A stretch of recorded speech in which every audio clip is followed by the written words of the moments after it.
Back in 2016, Prince Harry found his celebrity princess. Thank you so much. When Harry met Meghan, a fairy tale romance blossomed. I was beautifully surprised when I walked into that room and saw her, and there she was sitting there. I was like, okay, well, I really have to up my game. They were engaged after a year, and the most spectacular of royal weddings followed. The wedding was phenomenal. It was a royal wedding, but it was on a completely different level. But then it all went horribly wrong. I thought that she could, not would, but that she could be trouble. From matrimony to misery. My British friend said to me, I'm sure he's great, but you shouldn't do it because the British tabloids will destroy your life. So how did Meghan Markle lose her sparkle? Bit of breaking news tonight. The Duke and Duchess of Sussex have announced that they are carving out what they call a new role for themselves. And how did she go from media darling to public enemy #1? The scrutiny has proved too much and palace life too stifling. We chart the meteoric rise and dramatic fall of the royal couple. She verged on the political when she was talking about women's empowerment. The royals don't do that. As their dream turned into a nightmare. I never thought that this would be easy, but I thought it would be fair. They said their goodbyes, handed back their royal titles. You've got the most recognisable members of the royal family, international superstars, if you like, suddenly announcing tonight that they're going to step back as senior members of the royals. I mean, it is quite staggering news. And jetted off to Canada. The monarchy finds itself in a moment of turmoil, flux, and a genuine crisis. We ask, Meghan, where did it all go wrong?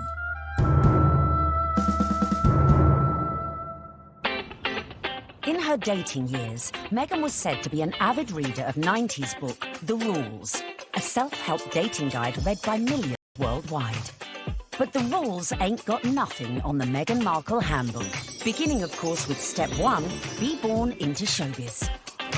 To bag your Prince Charming, it always helps to start off in life with celebrity connections. And with Mum Doria and Dad Tom working in the entertainment industry, Meghan was all set. Meghan has a true showbiz upbringing. Her parents actually met on the set of General Hospital. Her dad was working on the lighting, her mom was temping there. It was the late 70s when my parents met. My dad was a lighting director for a soap opera, and my mom was a temp at the studio. I like to think he was drawn to her sweet eyes and her afro, plus their shared love of antiques. Whatever it was, they married and had me.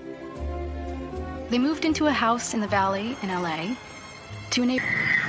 Nice, huh? You like these ponytails?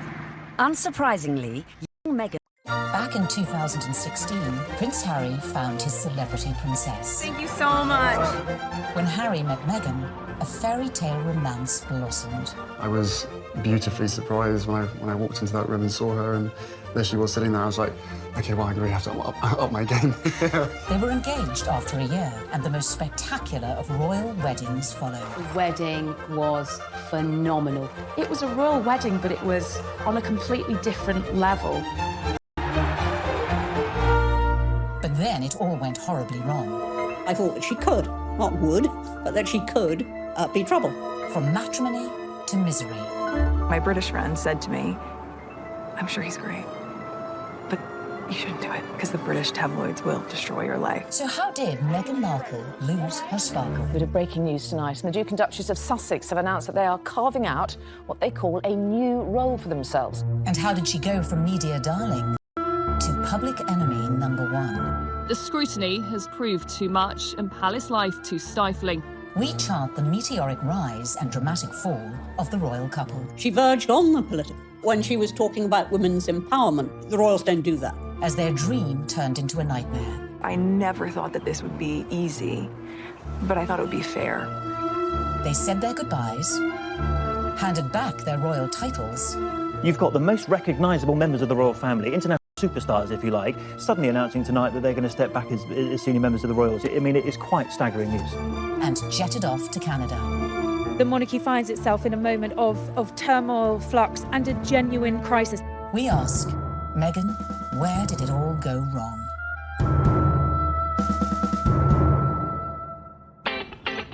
In her dating years, Meghan was said to be an avid reader of 90s book, The Rules, a self-help dating guide read by millions worldwide. But the rules ain't got nothing on the Meghan Markle handbook. Beginning, of course, with step 1, be born into showbiz. To bag your Prince Charming, it always helps to start off in life with celebrity connections. And with Mum Doria and Dad Tom working in the entertainment industry, Meghan was all set. Meghan has a true showbiz upbringing. Her parents actually met on the set of General Hospital. Her dad was working on the lighting, her mom was temping there. It was the late 70s when my parents met. My dad was a lighting director for a soap opera, and my mom was a temp at the studio. I like to think he was drawn to her sweet eyes and her afro, plus their shared love of antiques. Whatever it was, they married and had me. They moved into a house in the Valley in LA to a neighbor. Nice, huh? You like these ponytails? Unsurprisingly, young Meghan soon caught the acting bug and would often visit her dad on the set of long-running TV sitcom Married with Children. Meghan had very much a showbiz upbringing. She would have been on set occasionally. She would have met famous actors and actresses probably from a young age, and understood that they were just people, and understood that there is a work that goes on behind the camera, because that's what her dad did. So she would have seen the reality of what it means to be famous at a very early age. Married with Children was, at the time, considered so risque, it was even boycotted by some viewers. So I grew up on the set of Married with Children every day after school for 10 years. I was there. Wow. I know. It's a very perverse place for a little girl who went to Catholic school, no less, to grow up.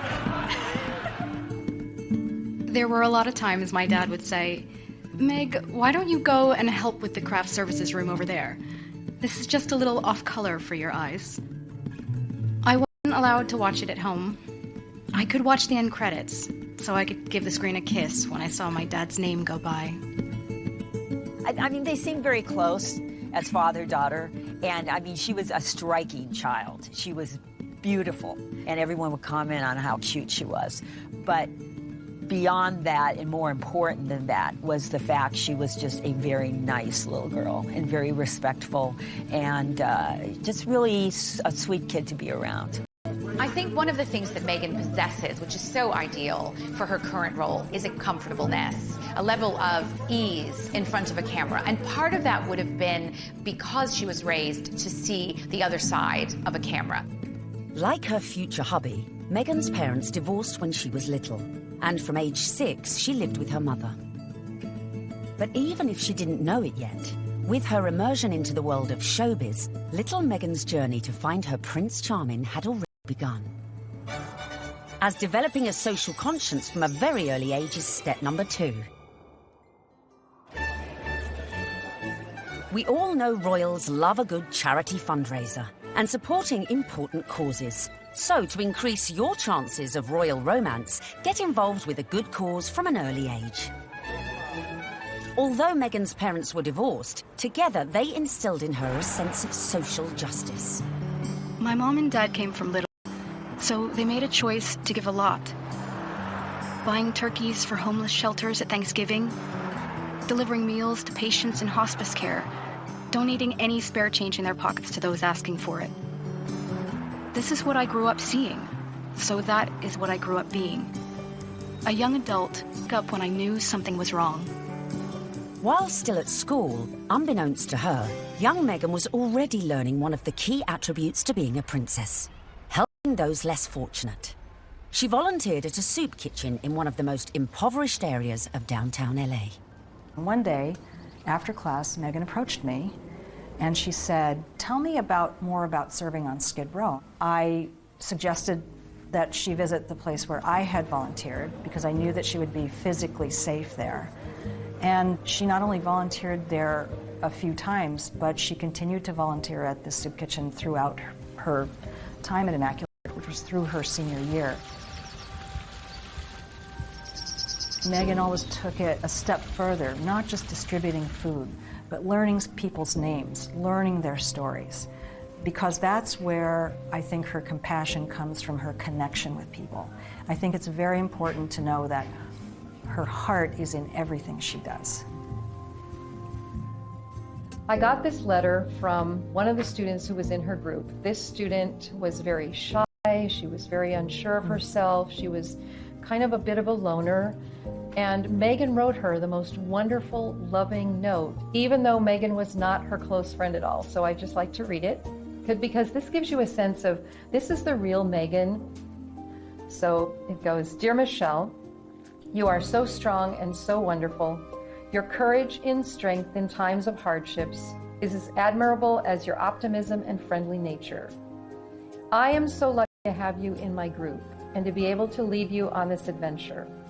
Never stop sharing your beautiful spirit and always remember how special you are. I am here if you ever need me. I love you, Meghan." Meghan was already starting to make changes, but coming up, we see how her voice reached all the way to the White House. It just wasn't right, and something needed to be done. And then, in our step-by-step guide to bagging a prince, we reveal how getting to Hollywood... Any actress in America needs a huge breakthrough, and Suits was that show. ...helped prepare her for her future role.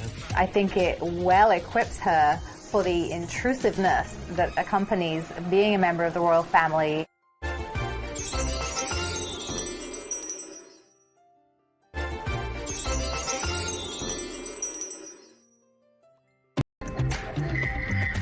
While still at school, Meghan had developed a strong social conscience. And as she grew, so too did her passion for change. Please welcome Meghan Markle. Which in 1993 took her all... That doesn't feel like enough, does it? It's just great evening. Maybe that's better. The fact that Meghan is interested in these causes, that's not new. It's not something that she's taken up after a life of celebrity, that she's suddenly found out that she needs to help people. It really started from the very beginning when she was just a little girl. So Meghan's first foray into activism came when she was 11 years old, and she and some classmates were watching commercials and analysing them for their social studies class. The gloves are coming off. Women are fighting greasy pots and pans with Ivory Clear. The tagline said, "Women all over America are fighting greasy pots and pans." 2 boys from my class said, "Yeah, that's where women belong, in the kitchen." I remember feeling shocked and angry and also just feeling so hurt. It just wasn't right, and something needed to be done. My name's Meghan Markle. I'm 12 years old. Last week at my school, we decided to watch the news for social studies. While flipping through the channels, we saw a commercial for the new Ivory Clear dishwashing liquid. In the commercial, they said women are battling grease, meaning only women do dishes. This infuriated Meghan, and she went home, talked to her dad about it. Her dad encouraged her to write letters to various people. Meghan wrote to Procter & Gamble, the company who made the advert, to then First Lady Hillary Clinton, and to children's current affairs show Nick News, who sent a reporter to interview her. I don't think it's right for kids to grow up thinking these things, that just mom does everything. So I was wondering if you would be able to change your commercial to people all over America. Thank you, Meghan Markle. Incredibly, the 12-year-old's lobbying paid off. And it was roughly a month later when the soap manufacturer, Procter & Gamble, changed the commercial. The gloves are coming off. People are fighting greasy pots and pans with Ivory Clear. She had a sense that she could affect change, even though she was just one small person. She had a voice. If you see something that you don't like or are offended by on television or any other place, write letters and send them to the right people, and you can really make a difference for not just yourself, but lots of other people. Propelled into the limelight at such a tender age, as an adult, Meghan's passion to effect change would burn no less brightly and push her closer to the world of her prince-to-be, to her future beau's heart. Such as becoming global ambassador for international children's charity World Vision, promoting sanitation projects in remote villages. Meghan's visits to countries like Rwanda have focused on girls and women. All of these speak to her concern for female empowerment and really wanting to make a difference that way. You'll feel really good at the end of the day knowing that you've been a part of that. I gotta get these kids home. I'm gonna go take a picture with them. We all know that charity is a huge, huge thing for Prince Harry. He's been working with various charities for years, and it's something that's really close to his heart because of how important it was to his late mother, Diana. If you wanted to impress him, doing a lot of charity work would probably go down very well. But being charitable alone might not be enough to bag a prince. So bring on step number 3. Of course, one possible way to bring yourself closer to royalty is to become a celeb. Easy, right? Meghan was a natural-born performer after all. Long before I taught Meghan, I saw her in the school plays. And she was one of those girls when she was on stage, you were drawn to watch her because she just had this charisma and this charm, and she was really good. We have a musical and a play every year, and she was certainly one of the many shining lights that we have here at Immaculate Heart. After leaving high school, Meghan's dramatic flair led her to enroll at the prestigious Northwestern University, where she studied theatre and international relations. International relations and basically showbiz. It is a perfect combination for someone who's going to be in the royal family. There's a lot of showbiz involved in the royal family, and you know, no one talks about it, but it is like being an actress. You have to be so excited to meet people, some of whom may even say something that's a bit insensitive or rude, and you have to still make small talk and still smile all the time. You get your picture taken. Meghan's preparation really couldn't have been better for this role. Prior to attending university, she auditioned for roles in music videos for artists such as Shakira. Aftermath. This is the aftermath of the audition, and it went pretty well. We just had to dance crazily, and so I did, and it was tiring. We just all danced like wild women, and I was shaking my hair around, and so that's that. While at university, Meghan showed promise on stage, starring in a number of student movies. Back home in LA one Christmas, a friend introduced her to a manager who'd watched one of her films. He offered to find her work, in return for the success was not an easy one. A young actor, actress trying to break into the business, it is not easy. My parents had been so supportive, watching me audition, trying to make ends meet, taking all the odds and ends jobs to pay my bills. I was doing calligraphy, and I was a hostess at a restaurant, and all those things that actors do. There's so many people out here who want to get into the entertainment industry. It's difficult. I had a beat-up Ford Explorer Sport that rattled like a steamboat engine in the morning. It was burning out. I had started to give up. It was tired and running on empty, going from audition to audition, just as I was. I mean, you really have to be very self-promoting, and you have to be willing to, you know, knock on doors and be very motivated and have good self-esteem, because you get eaten alive out here. But Meghan remained determined to make it in Hollywood, despite the challenges along the way. I would drive to auditions and park at the back of the parking lot, far from the eyes of anyone who could see me unlocking the trunk and crawling into my car through its only feasible entry point. I would play it off, obviously, as though I was looking for something, reaching so deep for something that my car almost sucked me in to get it. Much like my experience in Hollywood, to be honest. Struggling, climbing hurdles, searching for something that I couldn't even see, and just reaching for it. By now, in her mid-20s, all Meghan had to show for her efforts were bit parts in TV soap operas, dramas, and the occasional movie. Fame was a distant dream. In 2006, she landed a job as a suitcase girl on the US version of quiz show Deal or No Deal, filming up to 7 shows a day. Meghan, open the case.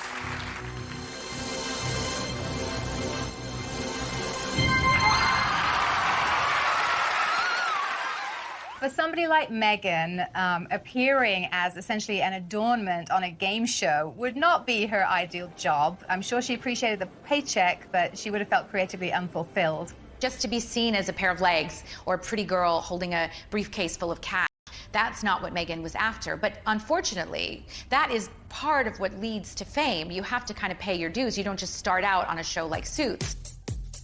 I would put that in the category of things I was doing while I was auditioning to try to make ends meet. I was the ill-fated number, which for some reason no one would ever choose. I would end up standing up there forever in these terribly uncomfortable and inexpensive 5-inch heels, just waiting. But they were limited. Her dad was a lighting director. He wasn't an executive producer. So Meghan had to pay her dues like a lot of other young, beautiful actresses today. Along with the fierce competition facing any young actress trying to break Hollywood, Meghan had a further challenge, her mixed-race heritage. It took quite a few years for Meghan really to be comfortable with her identity. Hollywood didn't help with that, and it must have been very hurtful and very frustrating for her at times. It's not easy making it in Hollywood if you're not blonde and typically, you know, the aesthetic look. And Meghan Markle was definitely struggling in her years trying to make it. I'm biracial. Most people can't tell what I'm mixed with, and so much of my life has felt like being a fly on the wall. And so some of the slurs that I've heard, or the really offensive jokes, or the names, it's just hit me in a really strong way. Being ethnically ambiguous, as I was pegged in the industry, meant I could audition for virtually any role. I wasn't black enough for the black roles, and I wasn't white enough for the white ones, leaving me somewhere in the middle as the ethnic chameleon who couldn't book a job. But Meghan's big break was closer than she thought. At one audition, a casting director advised Meghan to go for a more natural look. This would change her outlook forever. She stopped me in mid-scene and said so simply, "You need to know that you're enough." She saw all that self-doubt beaming through the self-tanner and excessive blush. You need to know that you're enough. Less makeup, more Meghan. And that moment for me was a wake-up call. Meghan had started dating film and TV producer Trevor Engelson in the early noughties, and in 2011, after 7 years together, they got married. Coming up, the moment Meghan found herself in social circles that led eventually to Prince Harry. This was her journey. It started there. And we find out what princes do on a first date. Where she was sitting there, I was like, okay, well, I really have to up my game.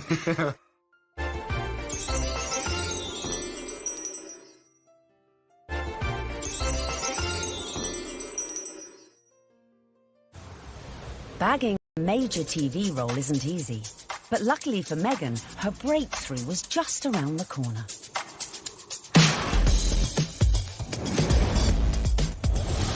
When she auditioned for a new legal drama series, it was just another day in the office, or so she thought. Suits was set in New York, but filmed in Toronto.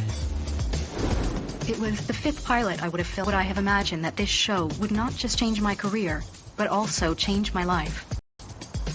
Any actress in America needs a huge breakthrough. And what they want is to be on a massive show. And Suits was that show for Meghan Markle.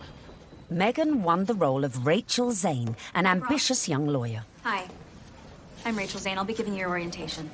Wow, you're pretty. Good. You've hit on me. We can get it out of the way that I'm not interested. No, I'm sorry. I wasn't hitting on you. Trust me. I've given dozens of these, and without fail, whatever new hotshot it is thinks that because I'm just a paralegal, that I will somehow be blown away by his dazzling degree. Let me assure you, I won't. Meghan's character, Rachel Zane, was what we might call a grafter. She worked her way up, she had rich parents, but she didn't want to take any help from them. I guess there could be some crossover between Meghan's character, Rachel in Suits, and her normal everyday life. Her role within that, she's a strong, independent woman. Do you know what I mean? She commands respect, she commands authority. So when you look at Meghan in everyday life, she does that as well. You know, there is kind of some fluidity between those two roles there, for sure. Very strong, driven, independent women, but they really have a heart of gold. They're a bit of a soft touch. They'll help anybody. We know this of Meghan, and I think as the show went along, Meghan was able to incorporate more of herself into the character. The flip-flop culture is part of just who I am. I love my cutoffs and flip-flops and being as relaxed as can be, which is why it's so fun to dress up and play Rachel. Finally, after years of hard graft, she'd landed her big break. The show was a hit. The USA Cable Network commissioned a second series, and Meghan moved full-time to Canada to be near the studio. Meghan's move to Toronto was a big deal. She's very close with her mother, Doria, and she moved away from home and her friends in LA to go start a new life in Canada. So Meghan chose not to live in, like, the poshest area of Toronto. She chose Seton Village, which is more laid back, tree-lined, and people keep to themselves, and that's exactly what Meghan did. So much so that her neighbors didn't even know who she was. But not for long. The show soon became an international smash, catapulting Meghan to fame and to becoming a household name. I'd never watched Suits. I'd never heard of Meghan before. Well, nearly a household name. He had to say that. She was so sexy in it. He couldn't say, like, I've actually seen her, like, passionately kissing loads of guys. And I was like, yeah, I want to marry that. When she landed the role in Suits, Meghan became a legitimate, bona fide celebrity. This was the first time that, you know, she would have had her name called out on a red carpet. This was the first time she would have been tapped. So this was a big adjustment for her, and it all happened away from home. But being away from home wasn't without problems. For two, the problem with the marriage was the distance. And no sooner were they married than she got the gig on Suits, and she was in Toronto and he was in LA, and the relationship just didn't last. Meghan may have been unlucky in love, but her star was on the rise. And with stardom came power. Before filming season 4 of Suits, Meghan complained to the program makers. She once said that every script seems to begin with, Rachel enters wearing a towel. And at some point, she put her foot down and was like, no, I'm not doing that. She doesn't need to be that. And the character evolved. I didn't think you'd be so naive. Excuse me? Your job wasn't to talk to Mr. Bailey once, and after being moved by his tale of woe, tell me to jump him to the top of the pile. It was to assess his case and present evidence. And it's exactly what I'm doing here. I just left 2 boxes of textbook prosecutorial misconduct with your secretary. You found all of that since yesterday? Yes, because while I may only be a second-year law student, I have been a practicing paralegal for the past 8 years. Looks like I have some reading to do. I'm sorry for interrupting your day. Good afternoon, Miss Zane. Meghan's global exposure as Rachel Zane was perfect prep for another future role. I think it well equips her for the intrusiveness that accompanies being a member of the royal family and being followed at every turn, because she was very used to, you know, sort of putting her own life in the spotlight.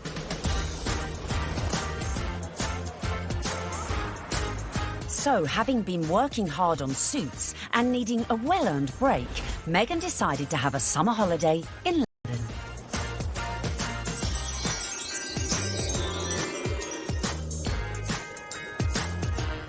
The summer of 2016, which turned out to be a very important summer for Meghan, was actually initially a bit of a getaway, a bit of a girls' holiday, a romp around Europe, a celebration of the fact that she was newly single, and she decided that she'd come on a road trip. When she came to London, Meghan had a couple of girlfriends over here. Misha Nunu had opened up quite an elite circle of friends to Meghan. Among them was Violet von Westenholz, who was working for Ralph Lauren at the time as a PR, and had the opportunity to dress Meghan Markle in some outfits when she was doing some promotional work for Suits. And while they were dressing Meghan, she and Violet established quite a nice rapport, so much so that Meghan was invited into the VIP hospitality tent at Wimbledon that summer to watch her good friend Serena Williams play a game of tennis. Obviously, you go to Wimbledon and you hang out in the VVIP area. She was sitting in the royal box, pretty much. She was just close by. All the pictures have shown she's like an arm's throw away from Pippa Middleton. Is rumoured to have suggested Meghan might like her friend Harry. That's Prince Harry to you, who also just happened to be single. Amazingly, for a royal romance, it started on Instagram. And Harry had looked through Meghan's Instagram page. I was told Meghan had had a look through Harry's Instagram page, and it was Violet who really had brought them together. She played matchmaker. Whoever set them up must be sitting there, literally patting themselves on the back. Can you imagine being the person that introduced them? Because it's like the best PR move ever. I didn't know much about him, and so the only thing that I had asked her when she said she wanted to set us up was, I had one question. I said, well, is he nice?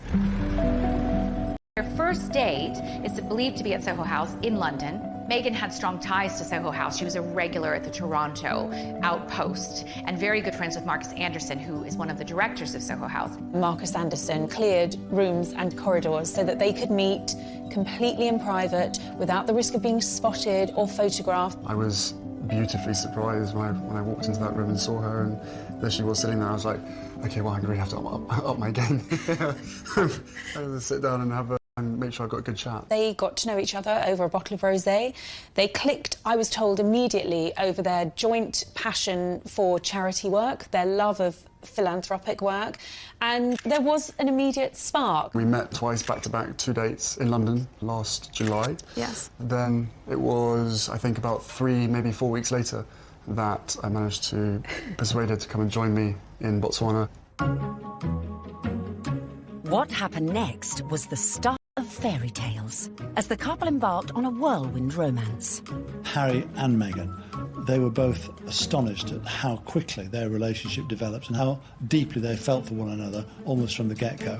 I think perhaps a sign that things had gotten off to a good start and were actually really accelerating rather quickly in terms of a royal romance was when Meghan started referring to Harry as Has to her friends, and he was affectionately calling her Meg to his. Though originally worlds apart, they had much in common after all, both with divorced parents, both famous, and sharing an interest in the developing world. It was one of the first things we started talking about when we met, was just the different things that we wanted to do in the world and how passionate we were about seeing change. I think that's what got date 2 in the books, probably. Plenty to talk about. And date 2 quickly led to their first trip away together, a mere month later, on safari in Botswana, a country close to Harry's heart after first visiting following his mother's death 19 years earlier. We camped out with each other under the stars. We spent, coming and joining was crucial to me to make sure that we had a chance to get to know each other. A secret long-distance relationship then ensued, with the occasional clue, such as the couple being separately pictured wearing matching blue bracelets, and the odd tantalising social media post. But it wasn't long before the couple went public. So the next step to bagging a prince is perhaps the hardest: the engagement.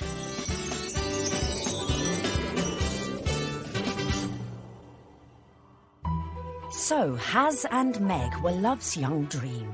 But there was one little problem. Of course, they had the issue of living in separate countries. Harry based in London, living at Kensington Palace, and Meghan being in Toronto, where she was filming Suits. So, from the early stages, they knew that this relationship, if it was going to take off, was going to have its challenges.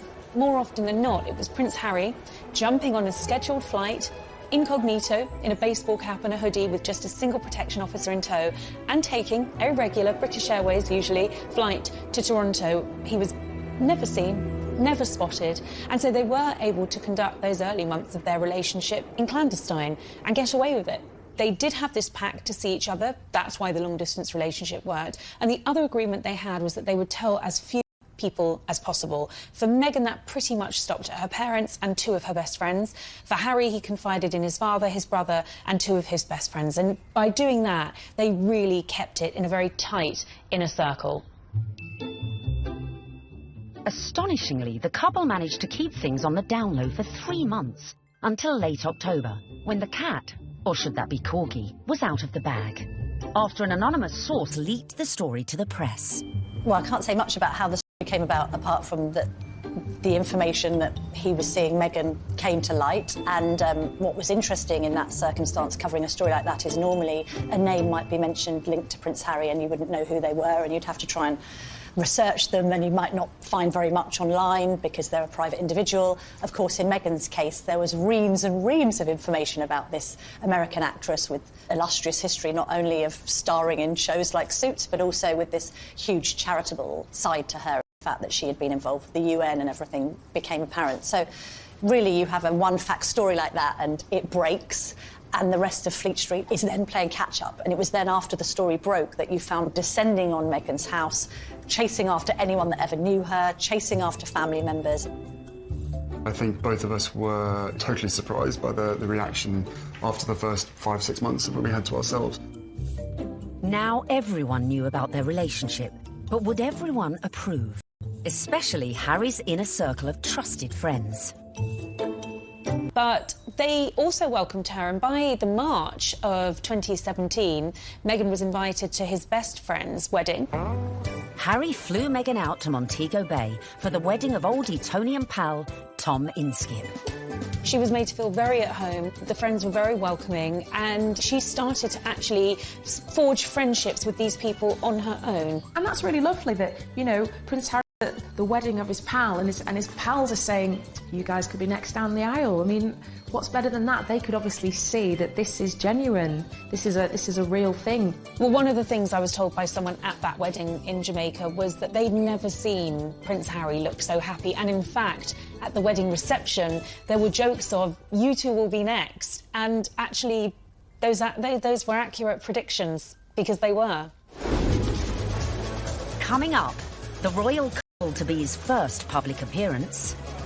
I don't know how many people were actually watching the wheelchair tennis match because a lot of people were watching Harry and Meghan. And just how did Meghan's prince pop the question? I had the ring in my finger and I was like, can I give you the ring? And she was, oh yes, the ring.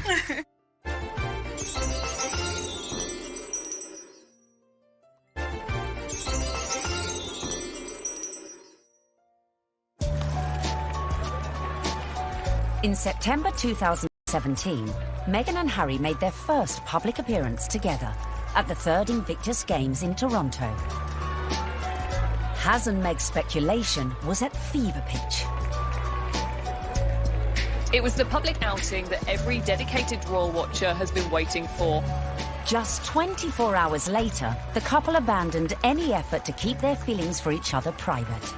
The setting for this first public date was extraordinary, with no attempts to hide away as they watched the wheelchair tennis at the Invictus Games. It was open to the public. Anybody could go and watch the wheelchair tennis match. Although it has to be said, I don't know how many people were actually watching the wheelchair tennis match because a lot of people were watching Harry and Meghan. They were very touchy-feely, they were laughing together, staring into each other's eyes, whispering sweet nothings into each other's ears. It was everything that their adoring fans had wanted. I remember when I first heard that Harry and Meghan going out, it kind of almost came from nowhere. Do you know what I mean? That the whole process was very, very quick, it seemed, in comparison to kind of conventional relationships. But, I mean, come on, this isn't, you know, a normal relationship by anyone's standards. It's, you know, a prince, you know, and a Hollywood actress. Harry and Meghan were now well and truly in the public spotlight. But after 16 months of dating, Meghan got her private moment. While staying with Harry at night, popped the question, and Meghan said yes. This afternoon, Prince Harry and Meghan Markle stepped hand in hand into the sunken garden at Kensington Palace. Step number 5 was done. The ring was on it. This was the news the world had been waiting for. Meghan mania ensued, only fueled by a picture-perfect photo call on the 27th of November 2017. Harry, when did you know she was the one? The very first time we met. What struck me most on the engagement day was how calm, considered, sophisticated Meghan was. I'm so happy. Unlike other royal fiancés before her, Meghan had her Hollywood training to give her all the poise she needed, and was quite at home in front of the cameras. You guys, thank you so much. I was reminded of the days when Prince Charles and Princess Diana came out on their engagement day and how awkward and inarticulate it all was. And I suppose in love. Of course. Whatever in love means. It didn't have the right feel to it. And even when Catherine and William became engaged, Catherine seemed very, very nervous. No, it's very important to me, and, you know, I hope we'll, you know, be able to have a happy family ourselves. Straight here, please! Not so Meghan. She was the one who seemed the least service of the lot. I think it's absolutely clear from their closeness, from their body chemistry, from the energy between them, that these two knew absolutely what it meant to be in love, and they were truly, madly, deeply in love. This engagement had the world's press queuing up to get the perfect front-page shot of their real-life American princess. And it came right at the end. The real picture is the one where they think they're out of view and they put their arms round each other's waist. Very unroyal and very lovely. And it would seem the look Meg chose for this all-important announcement came from one of our very own royal watchers. There's a really funny story about me wearing a particular coat, a particular pair of shoes and a dress and visiting Buckingham Palace, where I met Prince Harry and Prince William. About 3 weeks later, the biggest story of the year, Prince Harry announces that he's marrying Meghan Markle, and she happens to be wearing exactly the same outfit as me. So, one of two things happened.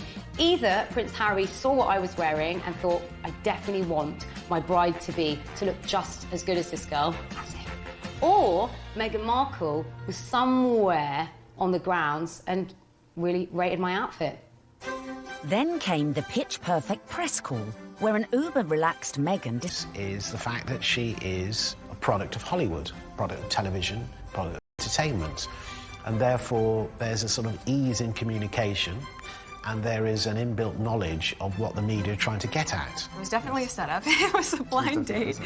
This was a world with which Meghan had been familiar before she met Harry, and her ease was there for all to see. Because I'm from the States, you don't grow up with the same understanding of the royal family, and so while I now understand very clearly, there's a global interest there. She's different because she represents the global world we're in, the fascination we have in America, the fascination we have in celebrity, diversity, and she's a very strong woman. Just an amazing surprise. It was so sweet and natural and very romantic. I had actually been told by one of his friends that he had planned to pop the question in Botswana. For whatever reason, he didn't. It happened a few weeks later while they were at home at Nottingham Cottage roasting a chicken. Utter domestic simplicity and bliss, and incredibly romantic. He got on one knee. As a matter of fact, I could barely let you finish proposing. I was like, can I say yes now? She didn't even let me finish. She said, can I say yes, can I say yes? And then there was hugs, and I had the ring in my finger, and I was like, can I give you the ring? She was, oh, yes, the ring.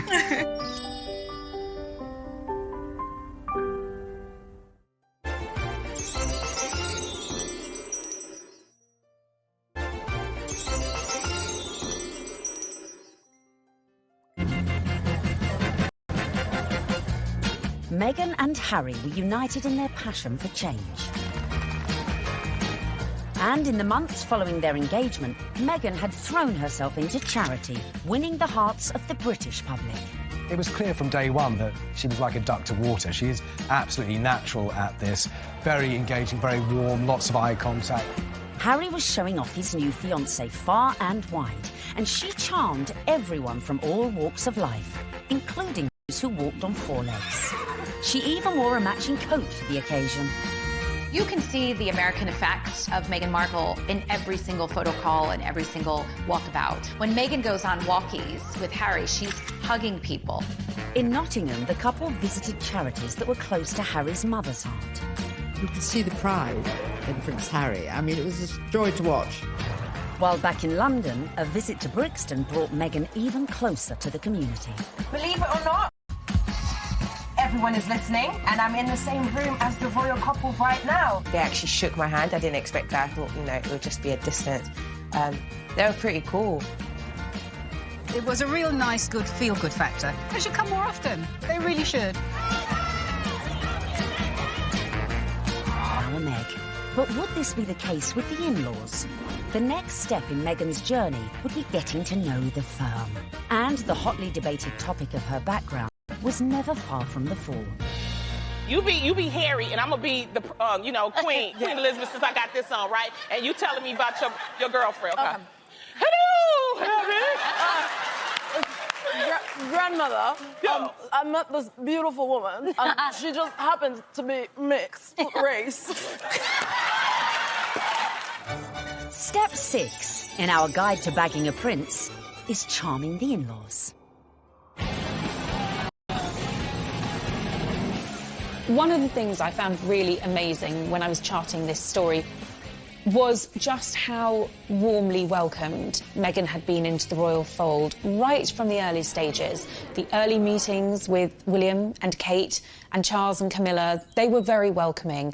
And actually the speed at which Meghan was introduced to the Queen was very surprising. When I looked back at Harry's relationship with Chelsea, it was several years before Chelsea was introduced to the Queen. Cressida, who dated Harry for 2 years, was never introduced to the Queen, but within a matter of mere months of dating her, Harry had Meghan meet the Queen.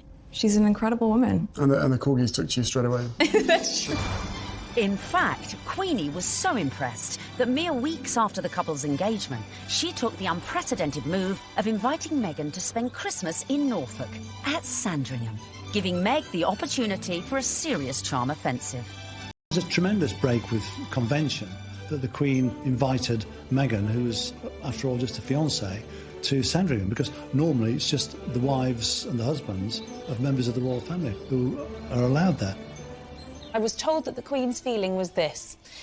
She's preparing to give everything up for her grandson.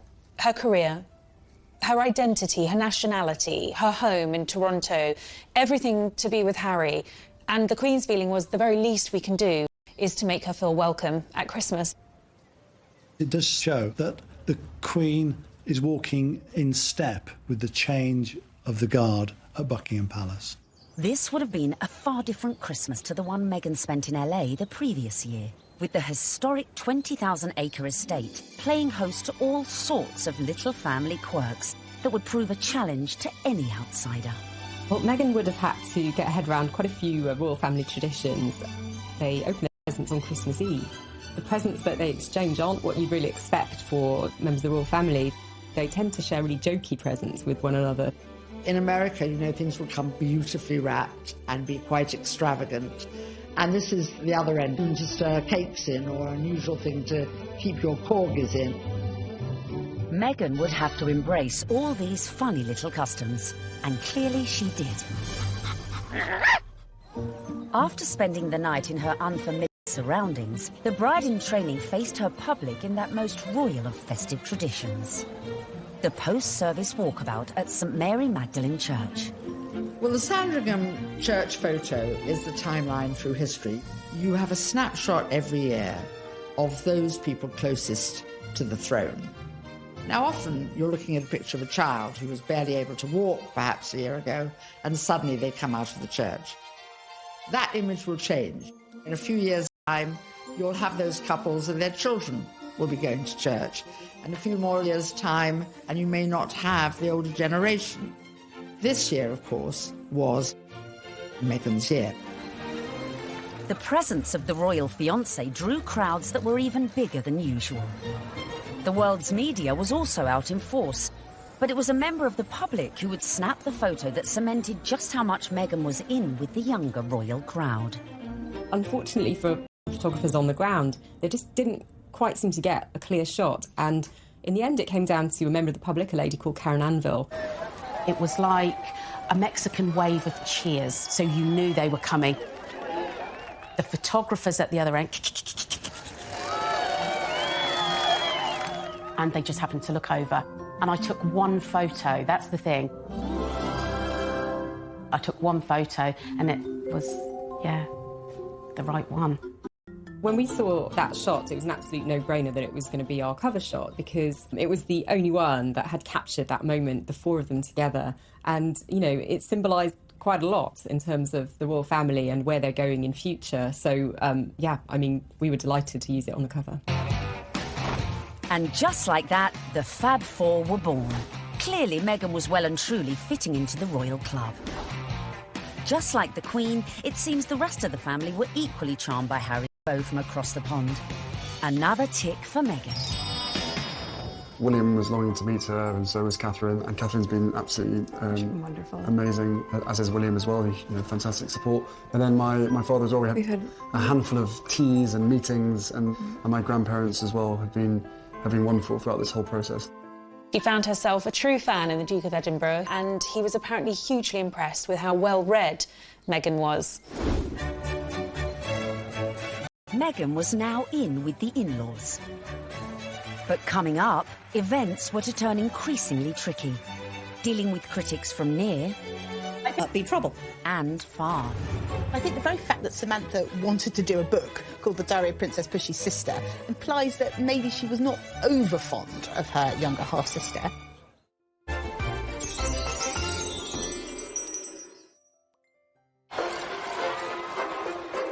Meghan was proved popular with the in-laws, the friends, and was now conquering the British public. But what to do when you find out not everyone likes you? I don't know about this Meghan Markle. Yeah, she's too confident and self-assured. You see what I mean? This water feature's shit, isn't it? Yeah. Oh my God, I thought I was doing so well.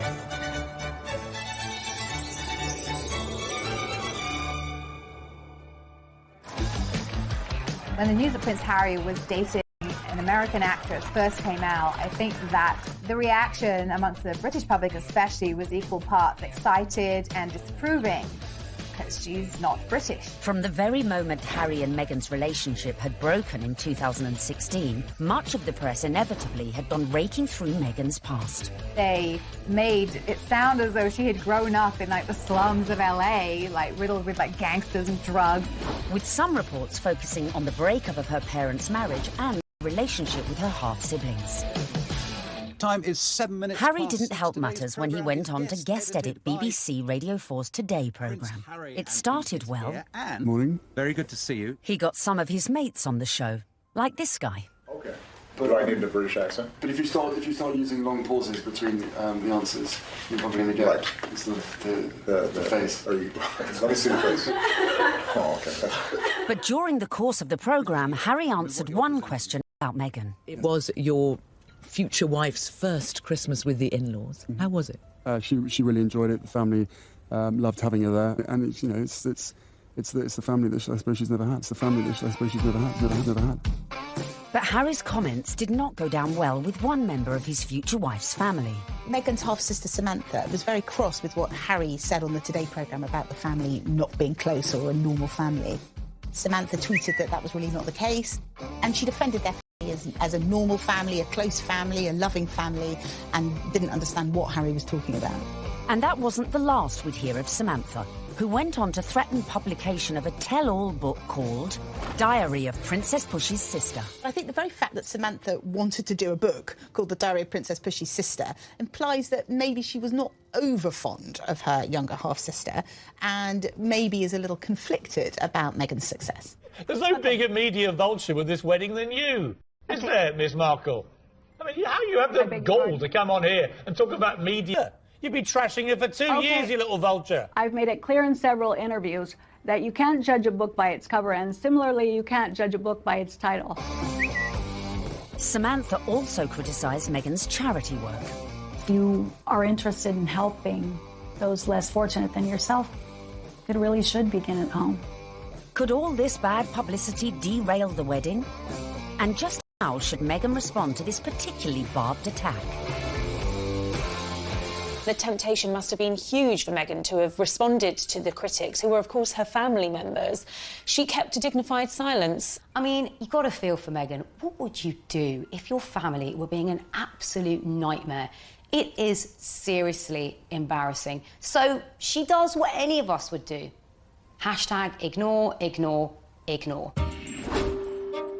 But would Meghan be able to keep her composure in the face of her next critic? A certain ex-Tory MP, a die-hard royalist, who voiced her doubts about Meghan, not in private, but in the most public setting possible, the celebrity Big Brother house. OK, let's take a vote. I think she's trouble. How long do you think she's going to be? 5 years, 10 years, 20 years? Why do you think she's trouble, Anne? Background, attitude, I worry. She's older than him. She's been married before. Yes. I add it all up and I'm uneasy. But there we go. Quite frankly, I was shocked when Anne Widdecombe said that what she said. I mean, I've always thought that she was a sensible woman. She seems to be jumping to conclusions without looking at any evidence. The ex-minister's comments sent the Twitter sphere into meltdown. When I was on Big Brother, I was called every it and every ist going. I was homophobic, xenophobic, xenophobic, racist, sexist, misogynist. Nothing I said could have been remotely construed as racist by any sensible observer. I mean, all I said was I thought that because of her background, and I was thinking of freewheeling Hollywood background, you know, former marriage, all the rest of it, that because of her background, I thought that she could, not would, but that she could be trouble. She had, I think, the older generation's view of this is an outsider, a foreigner, coming into a very British organisation almost, you could say. How is that going to work? The thing that all of us have to do is adapt. We're in the here and now. Embrace. But one woman who was not prepared to embrace was Jo Marnie, girlfriend of then UKIP leader Henry Bolton, who sent a series of racist texts. Even then, Meghan kept quiet. The royals' mantra is often put up points, so actually her approach, maintaining that dignified silence, not justifying or even giving any credence to these claims, some of which were really quite unpleasant, well, it was a very royal approach to things. Look, Meghan is showing the makings of a true princess. You've got to have that decorum. You've got to, on some occasions, actually, you know, keep silent and pick your battles.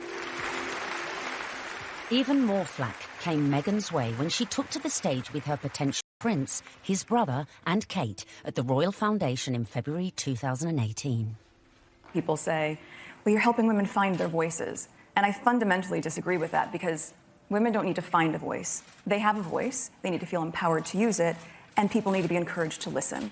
And I think there is no better time than to really continue to shine a light on women feeling empowered and people really helping to support them. She verged on the political when she was talking about women's empowerment, and it was all a bit Me Too-ish. The royals don't do that. And indeed, the day that the royals start engaging in political causes is the day you get a lot of controversy. There is a very good reason why the royals stay off politics, and it's to avoid precisely that. Not everyone shared Anne's view. It's refreshing because she isn't saying things that are incredibly controversial that we actually wouldn't stand by or back or believe in. These are really important points, important issues that she's raising, especially when she's touching on feminism. But was Meghan risking her relationship with the royals and the public? She's clever. She's using her voice in a good way, and she has actually been backed by the palace. But still the criticism came, and the palace had to release a statement defending her. Was this one step too far? This is the first time that we've heard anyone associated with the royal family talking about those campaigns. The Kensington Palace stressed it would have been impossible for Meghan to talk about issues surrounding female empowerment without talking about those campaigns. Well, I think that by touching on the Me Too campaign, Meghan probably knew that there was going to be some kickback, and indeed there was. But actually, she got far more people saying, this is great, this is what the royal family needs to be doing more of. Phew. Looked like Meghan had found just the right balance to please the palace, her people, and most importantly, her prince. So, next step in our guide, embrace your prince's religion.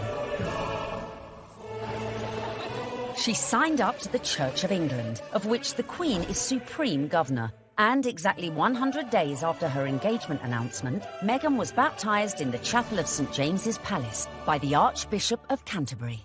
It was very special. It was beautiful. Though she had attended a Catholic school in LA, Meg had a Protestant background. Her father was a member of the Episcopal Church of the United States. It would not have been an enormous step, to get baptised, but it was a big step in a way. But I think out of deference to the Queen and to her very strong faith, it sort of tidied things up, and it augurs well for the future because she will have to attend many, services in Church of England cathedrals. Coming up, Meghan's headed ever nearer to that chapel of love, but the journey would become increasingly problematic. With a guest list to organise... Have you got an invite to the royal wedding? Have I? Yeah. Not that I know. And dramas coming thick and fast from her very own family. All of a sudden, his health isn't good, and he can't come to the wedding. Dun, dun, dun!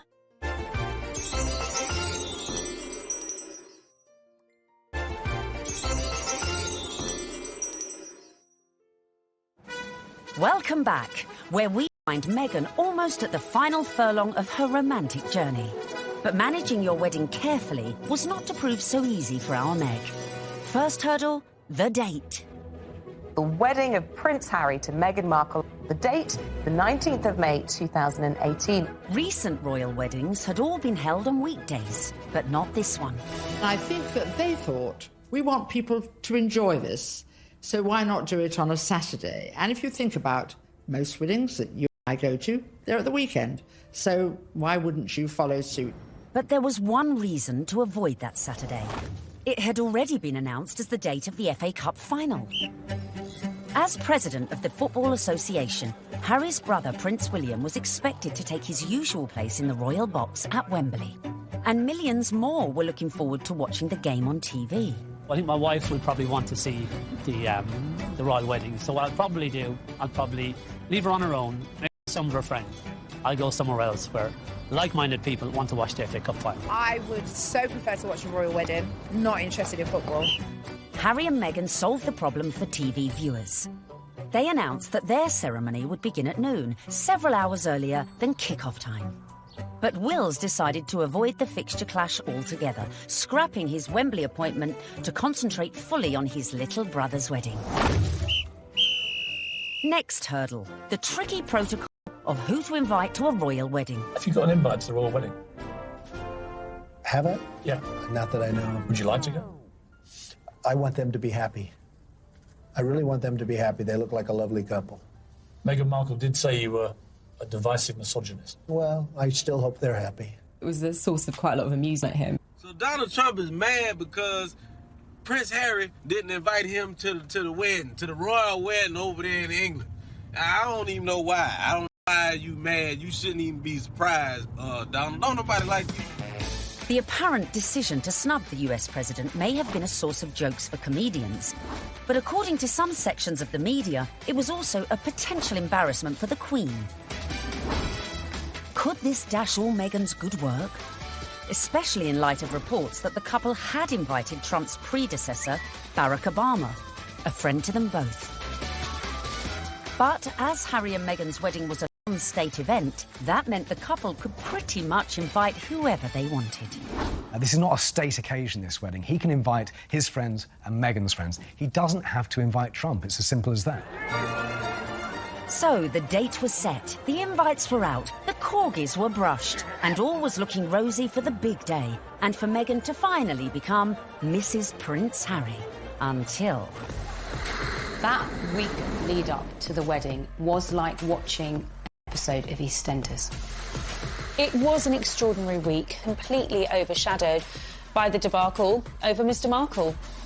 We were told that Thomas Markle would be walking his daughter down the aisle. In fact, a story that broke the weekend before in the Mail on Sunday undid all of that. Thomas Markle was revealed to have been staging fake pictures for the press to bolster his image pre-wedding for the reported sum of $100,000. First of all, the pictures are leaked. Her dad is posing for pictures with paparazzi. Such was the embarrassment Mr. Markle felt he'd caused to his daughter that at the 11th hour he pulled out of the wedding. It got so confusing. It was like, is he going to be coming to the wedding? Isn't he? Meghan, I was told, was utterly heartbroken. She said that she forgave him for the photographs. She wanted him there to walk her down the aisle on the big day, and he agreed he would do it. Until, all of a sudden, his health isn't good, and he can't come to the wedding.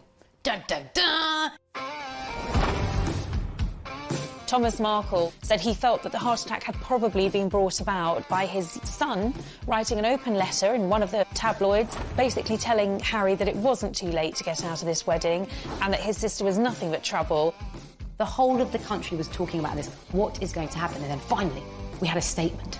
It was a roller coaster of emotions, in fact, prompted Meghan to issue her very first solo public statement. And very tellingly, that statement began with the word sadly. Must have been really difficult, because in the end, you know, it was announced that her father, without an invitation. Former sister-in-law Tracy Dooley, that's ex-wife of the half-brother who just trashed Meghan in a letter, jetted into Heathrow with sons Tyler and Thomas, plus a shed load of baggage. in every sense. There's more likelihood that I would have got an invite. They turn up, got all the suitcases, you see them having their pictures taken in the airport. You're thinking, what is going on here? Because apparently they either think they're going to get a last-minute, somebody cancelled, you can come to the wedding now, or they're just going to make money off the British media and do loads of interviews. It's all about the... Be a pretty exclusive event. Right. So, I mean, if they feel like they would like to invite us, we'd be honored, and if not, we're going to be cheering her on and... Totally supporting her no matter what. And then on top of all of this, Meghan has to find out that her nephew Tyler is growing cannabis and has even called his special batch the Markle Sparkle. I mean, it was just disastrous from start to finish, and I think actually everyone, not just Meghan, was pleased when they packed their bags and went right back to where they came from. Cue an epic sigh of relief at the palace. Despite all these problems, the wedding stayed on track, which brings us nicely to step 11.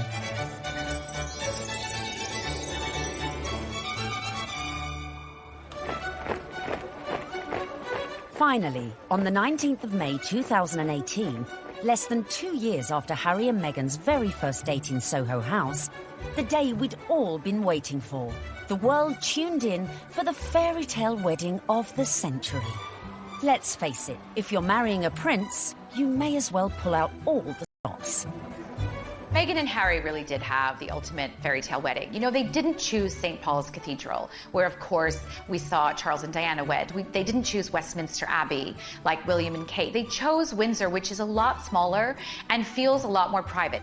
I was there at the wedding on the day, and Windsor felt like literally a fairy tale come to life. Everything was magical. And as the 600 guests drifted in, it was a veritable who's who of the world's A-listers, from music, film, and sport. I think this was the very first really modern royal wedding that we've ever seen, and it was a true marriage of Hollywood royalty with British royalty. Oprah Winfrey, Idris Elba, George Clooney and Amal, and a cast of Suits. You had Hollywood stars mingling with British aristocracy. It was extraordinary to see.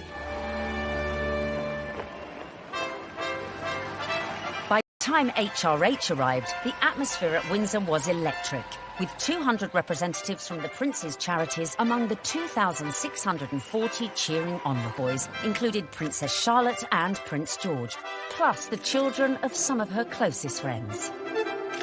Sporting the uniform of the Blues and Royals, the regiment Harry served in the army, the groom arrived with a familiar-looking best man.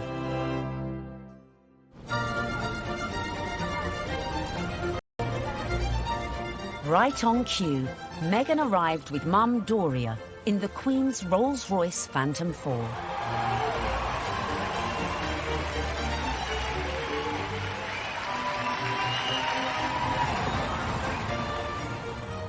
The wedding was phenomenal. The wedding was amazing. I mean, we all wanted to see what she was wearing. And we weren't disappointed when Meghan stepped out in a Givenchy dress with a veil featuring flora and fauna from 53 Commonwealth countries. Topped off with her something borrowed from the Queen, Queen Mary's diamond bandeau tiara.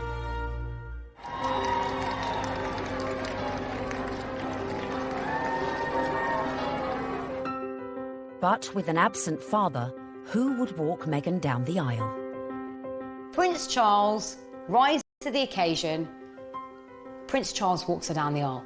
It's amazing. Hashtag the power of love. Hashtag love survives. When you saw it on the day, it felt like the right thing to do. It was a wonderful way of Charles saying, welcome to the family, and actually of Meghan showing the world just how close she already is to her father-in-law. Meghan had successfully won over her in-laws, and here it was on display for all the world to see.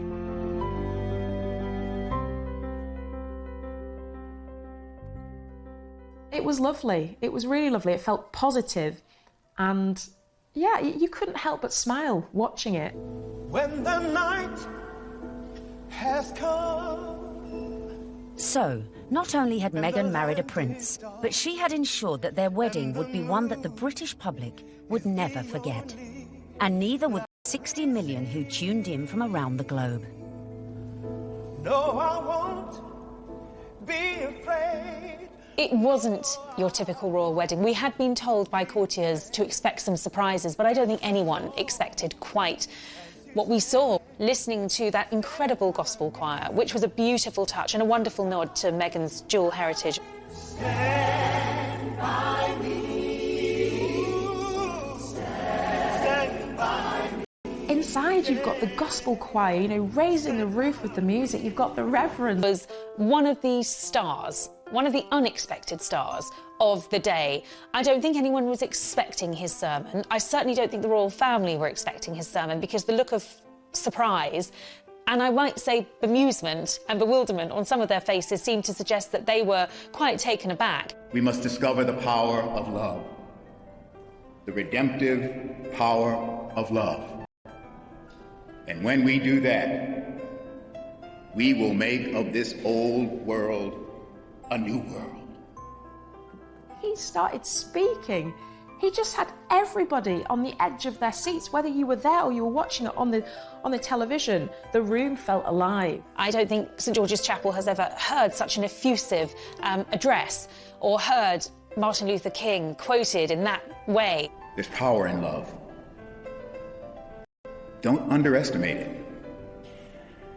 Don't even over-sentimentalize it. There's power in love. You know, there is power in love, and if we hadn't heard it once, it was drilled into us, so we knew that by the end of his sermon. Well, there's power in love. Her family weren't there. It was just her mother. But her story, her African-American heritage, that was all beautifully reflected in the ceremony and in the day itself. All these things that are really very Meghan just made you realise how much more the world is coming together. It was poignant, powerful stuff. Meghan, I give you this ring. Meghan, I give you this ring. As a sign of our marriage. As a sign of our marriage. By the joining of hands, and by the giving and receiving of rings. I therefore proclaim that they are husband and wife. She'd done it. She'd got the ring and she'd married her prince. Watching that wedding, you know, even if you're not a royalist and you're not a romantic, you really couldn't help but be taken in by it, because it was two people that actually seemed like they were really in love, which on any level is just so nice to see.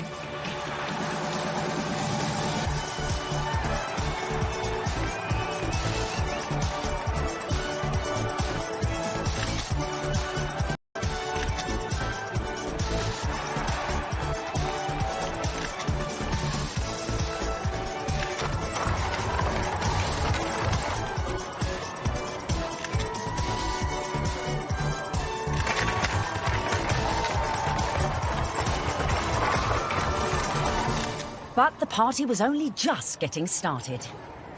Serena Williams playing beer pong. I bet she aced it. Meghan had gone from actress to duchess.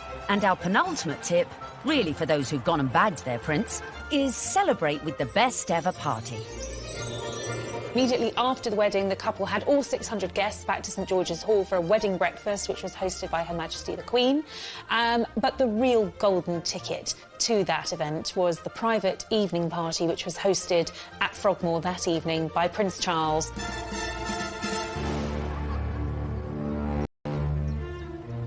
We saw, of course, Meghan's dress for the after party, which was by Stella McCartney. She looked glamorous. Harry looked like James Bond walking out of the palace to get into their vintage Jaguar. This was a very modern, sexy, gorgeous couple. We saw the couple speed away in that beautiful blue E-Type Jaguar. Meghan resplendent, it has to be said. Harry looking more James Bond than Prince Harry.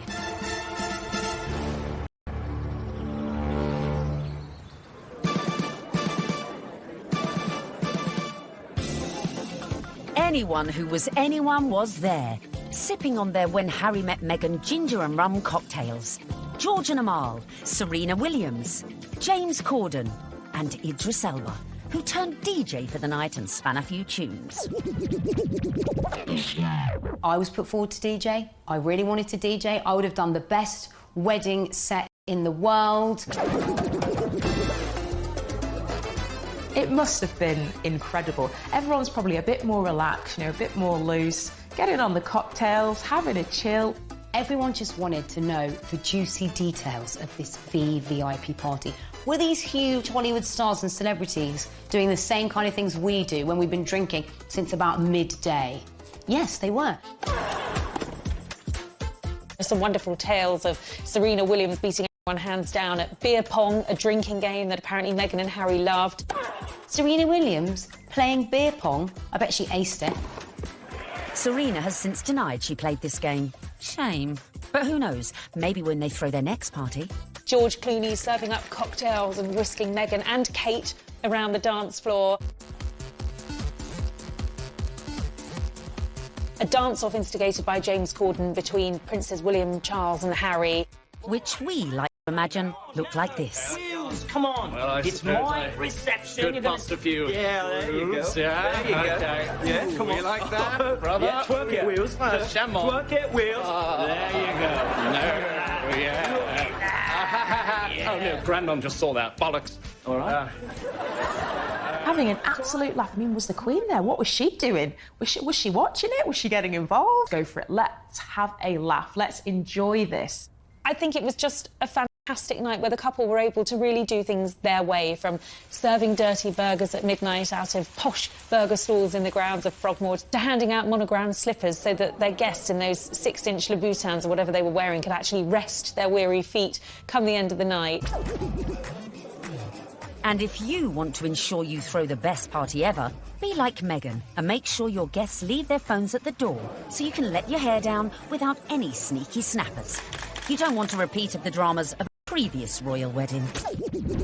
10 years earlier, the same venue had hosted the wedding reception of Harry's cousin, Peter Phillips, and his wife, Autumn Kelly, who provoked a scandal when, unbeknownst to most of the guests, they sold photos of the private bash to Hello magazine for £500,000. Generally, what happens in the private do's stays in the private do's. There are no cameras there, or none of our cameras are there. So what happened with Peter and Autumn's wedding is controversial and unusual. The junior royals host a wedding ceremony, which is where there's supposed to be the private situation, the most private the royals are ever in, inside their own home, for goodness sake. And they thought this was just photographers at a wedding and happily posed and grinned away.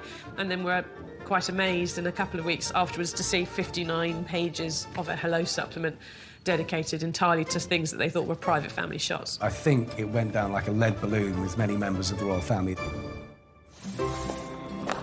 Luckily, Harry and Meghan's wedding reception went off without a hitch, but with a bang. One of my favorite details about the whole thing is that Harry and Meghan snuck away at the after party. They went off to be together. And I think that speaks a lot about this couple. They are, above everything else, madly, genuinely in love with each other. Which leads us beautifully into the final step of our Bag of Prince guide. Live happily ever after.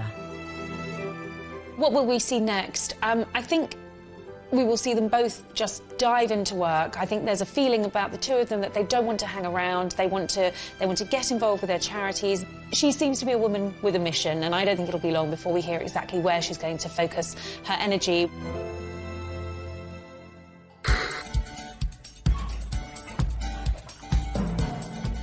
So there you have it. From being born into showbiz, to getting famous, to moving countries. Making moves in royal circles, charming the in-laws, and staying silent in the face of criticism. Meghan Markle might not have set out to bag a prince, but follow her lead, and maybe you could do it too.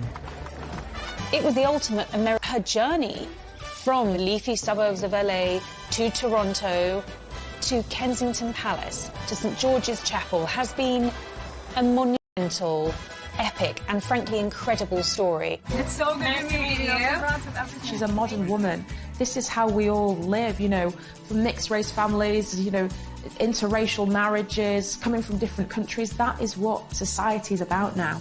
The fact that she's unusual for the royal family, I think the fact that she comes from a different country, a different background, it's just a plus. She is very much a breath of fresh air. She's incredibly focused. She's incredibly driven. Women don't need to find a voice. They have a voice, they need to feel empowered to use it, and people need to be encouraged to listen. She's got the biggest platform, she's got huge ideas, and she is changing the game in a very cool way. And she makes Prince Harry happy, and so he now has that partner that he said he always wanted to share the load with. And in Meghan Markle, he found it. If this were a movie script, you would say that Meghan completes him.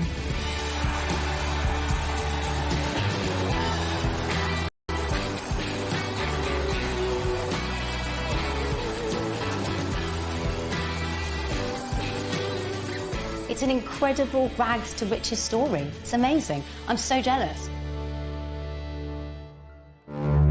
But no one's jealous now, because what started as a fairy tale soon became a nightmare. Firstly, the couple went to war with the press, incensed by criticism, like her flaunting her baby bump.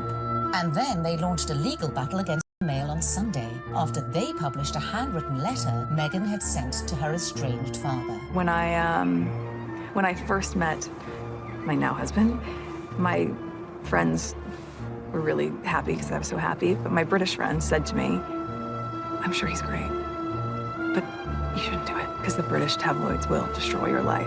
Next, Harry and Meghan got flack for spending nearly £2.5 million of public money upgrading their official residence, Frogmore Cottage. They have no plans to give up their royal home here in Windsor. It's called Frogmore Cottage, although in truth it's more of a mansion after a £2.5 million facelift paid for by taxpayers. Their son Archie was born in May 2019, and the first signs of a royal rift were spotted when he was not given a title, instead being referred to as just Master. More press criticism followed when the couple decided to use a private jet to take them on holiday. Finally, the bombshell. The couple stepped back from their royal duties, handing over their titles and jetting off to Canada, as Harry explained at this after-dinner speech. The decision that I have made for my wife and I to step back in years of challenges. And I know I haven't always gotten it right, but as far as this goes, there really was no other option.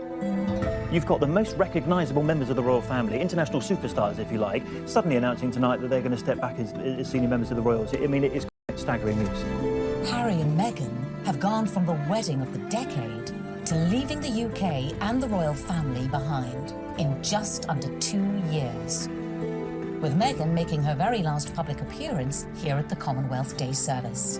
How could such a fairy tale descend into such misery and acrimony in such a short space of time? I never thought that this would be easy, but I thought it would be fair. Who could have imagined that what started so well could all go so horribly wrong?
worldwide.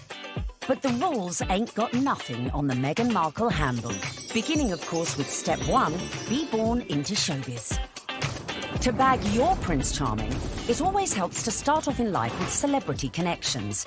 And with Mum Doria and Dad Tom working in the entertainment industry, Meghan was all set. Meghan has a true showbiz upbringing. Her parents actually met on the set of General Hospital. Her dad was working on the lighting, her mom was temping there. It was the late 70s when my parents met. My dad was a lighting director for a soap opera, and my mom was a temp at the studio. I like to think he was drawn to her sweet eyes and her afro, plus their shared love of antiques. Whatever it was, they married and had me.